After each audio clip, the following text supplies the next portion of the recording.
రాజ్యసభ మాజీ సభ్యుడు పీసీసీ మాజీ అధ్యక్షుడు డి శ్రీనివాస్ కన్నుమూశారు.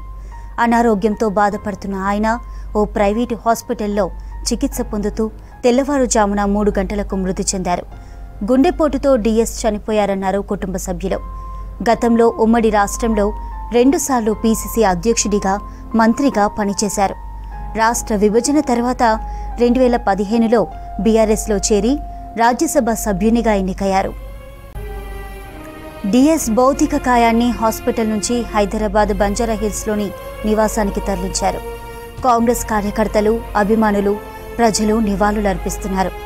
పార్లమెంటు సమావేశాల కోసం ఢిల్లీలో ఉన్న డిఎస్ రెండో కుమారుడు బీజేపీ ఎంపీ అరవింద్ మధ్యాహ్నం హైదరాబాద్ చేరుకోనున్నారు. సాయంత్రం డిఎస్ భౌతిక కాయాన్ని నిజామాబాద్ తీసుకువెళ్లనున్నారు కుటుంబ సభ్యులు. రేపు అధికారిక లాంఛనాలతో అంత్యక్రియలు జరగనున్నాయి. ఇందుకు సంబంధించిన ఏర్పాట్లు చేయాలని సీఎస్ను ఆదేశించారు సీఎం రేవంత్ రెడ్డి.